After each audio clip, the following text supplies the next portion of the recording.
Everybody, the sun, it's the source of all life, and it could mean the end of life as we know it. NASA did a study, and its findings are now out. We're not talking about global warming, a brand new government study on the very real destructive threat of solar storms.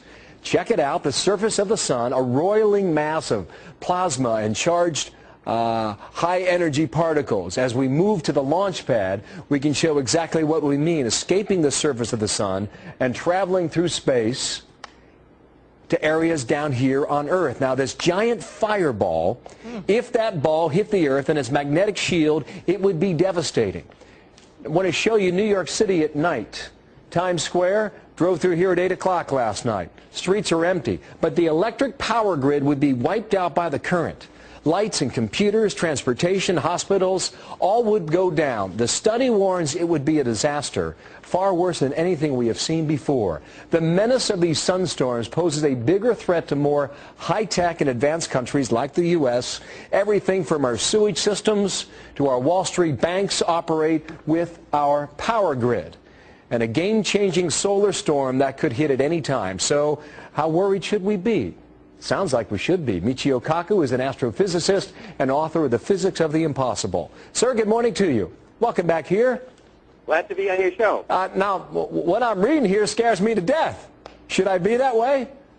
That's right. We're talking about a potential Katrina from outer space.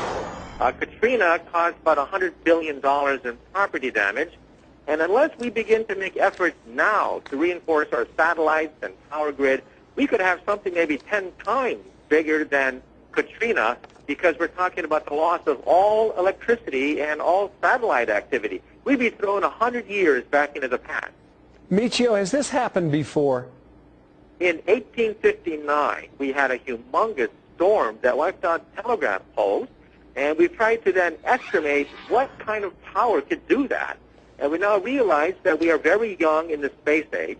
If something like the 1859 storm hit again, it would literally paralyze all the United States, not just for a day or an hour, but for months to years. Transformers would short circuit and burn out. Satellites would be fried to a crisp. And the sun, however, has these storms every 11 years. Every 11 years, the magnetic field flips. But in 2012, we do expect perhaps another big one. Well, we have never before in our history, in human history for that matter, relied so much on technology as we do today. And that's part of what they found in the study, because we rely so much on our ability to communicate through our computers that they would all go down, which would handicap not just New York, but really the eastern half of the United States. That's what the study finds, which would be far worse than the blackout of New York from 4 years ago, Michio. That's right. Those blackouts only last for a few hours to a day. But if you start to short circuit all the transformers and blow out the satellites and fry the communications grid, then you're talking about knocking out the United States for months before we can get enough rescue crews and repairmen to handle not just one city, but hundreds of cities around the United States. You know, Michio, sometimes you come on here and you sound like the doctor of doom and gloom. Does something like this keep you up at night? It does, and I think with Katrina, engineers knew that Katrina could happen, but they did nothing because they said that it's not going to happen while I'm around.